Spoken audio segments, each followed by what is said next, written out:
அனைவருக்கும் அன்பான வணக்கம். இது ஷார்ட் ஸ்டோரி ஸ்மார்ட் சக்சஸ். நான் உங்கள் சண்முகம். வாரந்தோறும் புதன்கிழமை, ஞாயிற்றுக்கிழமை 2 நாள் இந்த வீடியோ யூடியூப்ல டெலிகாஸ்ட் ஆகுது. முழுவதுமாக பாருங்கள். உங்களுக்கு பிடிக்கும்.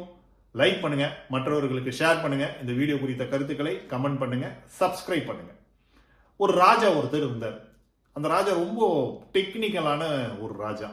டெக்னிக்கலான ராஜான்னா அந்த ராஜானாலே போர் நடக்கும்ல. அந்த மாதிரி போர் நடக்கிறப்போ அவர்கிட்ட இருக்கக்கூடிய படைகளை வைத்து அவரால் எவ்வளவு வெற்றி அடைய முடியும்னு சொல்லிட்டு முதல்ல கணிப்பார். யாராவது ஒருத்தர் அவர்கிட்ட சண்டை போறதுக்கு வராங்க அப்படின்னா அந்த படையுடைய பலத்தை பார்ப்பாரு. படையுடைய பலத்துல இவருடைய பலத்தை விட அந்த படையுடைய பலம் குறைவாக இருந்தது அப்படின்னா இறங்கி போவாரு, வேலை பார்ப்பாரு. அந்த படையோட போட்டி போட்டு சண்டை போட்டு ஜெயிச்சிருவார். இது அவருடைய சுபாவம். ஒருவேளை இவருடைய படையை விட அந்த படை பெருசா இருந்ததுன்னா அவருடைய அந்த கோட்டைன்னு சொல்லக்கூடிய அந்த கோட்டைக்குள்ள அவருடைய படையெல்லாம் உள்ள வச்சுட்டு அந்த கோட்டை சுவர்களில் இருக்கக்கூடிய கதவுகளை எல்லாத்தையுமே க்ளோஸ் பண்ணிட்டு அந்த மக்களை எல்லாம் உள்ள உட்கார வச்சுட்டு அந்த வெளியில அந்த எதிரி படை ஃபுல்லா ட்ரை பண்ணி பார்த்துட்டு கடைசியா போன உடனே கோட்டையை ஓபன் பண்ணுவார். இது அவருடைய அரசியல் சூழ்ச்சி அப்படின்னு சொல்லிட்டு அந்த ஊர்ல இருக்கவங்க எல்லாம் பேசிட்டு இருந்தாங்க. அந்த மாதிரி ஒரு சிச்சுவேஷன்ல தான் ஒரு மிகப்பெரிய படை, அதாவது இவருடைய படை மாதிரி ஒரு 10 மடங்கு பவர்ஃபுல்லான ஒரு படை இவருடைய அரசை அழிப்பதற்காக வருது. அவங்க கூப்பிடுறான், சண்டை போறதுக்காக கூப்பிடுறான். நீ வாடா சண்டைக்கு அப்படின்னு சொல்லி அந்த ராஜாவை கூப்பிடுறான். இந்த ராஜா என்ன பண்ணாரு, வழக்கம் போலதான் அங்க அந்த ஊர்ல இருந்த மக்கள் எல்லாரையுமே நீங்க உடனடியாக கோட்டைக்குள்ள வந்துருங்கன்னு சொல்லிட்டு அந்த மக்கள் எல்லாரையுமே கோட்டைக்குள்ள வர வச்சிடறாரு. வீரர்கள் எல்லாரையுமே கோட்டைக்குள்ள வர வச்சிடறாரு. கோட்டையினுடைய சுவர்கள் எல்லாத்தையுமே அந்த சுவர்களை ஒட்டி இருக்கக்கூடிய கதவுகள் எல்லாத்தையுமே மூடிடுறாரு. மூடிட்டு இந்த கோட்டைக்குள்ளேயே இருக்கலாம் அப்படின்னு சொல்லிட்டு முடிவு பண்ணிடுறாரு.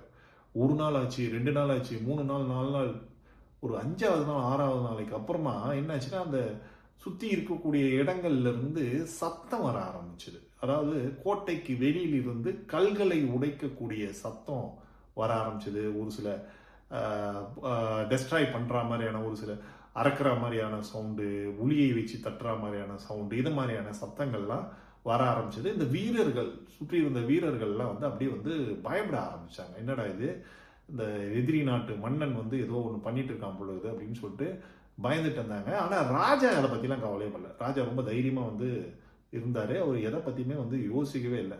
அப்படியே ஒரு 10 நாள் ஆச்சு. 10 நாள் ஆனவுடனே எல்லாருக்குமே ஒரு பயம். அந்த சத்தம் நாளுக்கு நாள் கொஞ்சம் அதிகமா வர மாதிரி ஃபீல் இருந்து ராஜா எதை பத்தியுமே கவலைப்படல. போய் கேட்டாங்க, சோல்ஜர்ஸ் எல்லாருமே போய் கேட்டாங்க, இந்த மாதிரி சத்தம் கேக்குது, நீங்க எதை பத்தியுமே கவலை இல்லாம இருக்கீங்களே அப்படின்னு சொல்லி கேட்ட உடனே ராஜா அவங்கள பார்த்து சிரிச்சாரு. சிரிச்சுட்டு அதுக்கப்புறமா ஒரு 10 பேரை மேல கோட்டை மேல ஏறி நீங்க பாருங்க, மதில் சுவர் மேல ஏறி என்ன நடக்குதுன்னு சொல்லி பாருங்க அப்படின்னு சொல்லி சொன்னாரு. எல்லாம் மதில் சுவர் மேல ஏறி பாக்குறாங்க. ஏறி பார்த்தா பக்கத்து நாட்டில் இருக்கக்கூடிய அந்த படை வீரர்கள் என்ன பண்ணாங்கன்னா, இவங்களுடைய கோட்டை சுவரை எதுவும் பண்ண முடியல அவங்களால. அதனால பக்கத்துல வேற சில கற்களை வைத்து வேற சில விஷயங்களை வச்சு ஒரு தகர்க்கிற மாதிரியான ஒரு பிம்பத்தை உருவாக்குறாங்க. மற்ற இவருடைய சுவரை தகர்க்கல, பக்கத்துல இருக்கக்கூடிய கற்களை வைத்து அவங்க ஏதோ அடிச்சு உடைக்கிற மாதிரியான ஒரு சவுண்டை உருவாக்கின்னு இருக்காங்க. இதை அந்த வீரர்கள் சொன்னாங்க.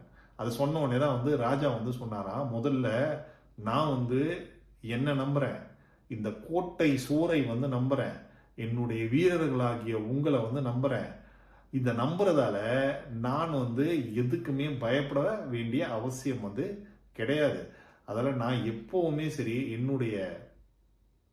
என்னுடைய கோட்டையை நம்பி இருக்கேன், என்னுடைய வீரர்களை நம்பி இருக்கேன்.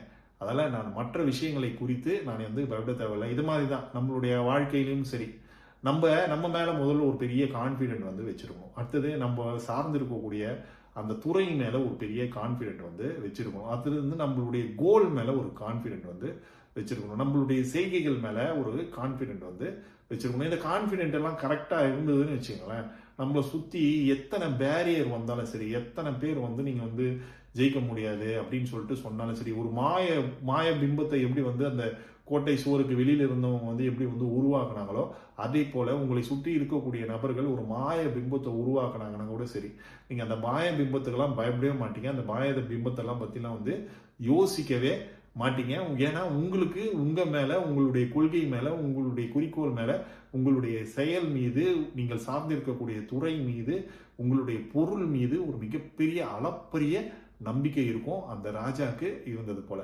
அதால உங்களுடைய நம்பிக்கையை எப்பொழுதுமே பலமாக வைத்துக் கொண்டால் உங்களை சுத்தி என்ன விஷயம் நடந்தாலும் சரி அதை பத்திலாம் நீங்க கவலைப்படவே தேவையில்லைங்க. நம்பிக்கையை பலமாக வைத்துக் கொள்ளுங்கள். மீண்டும் அடுத்த வீடியோல சந்திப்போம். நன்றி, வணக்கம்.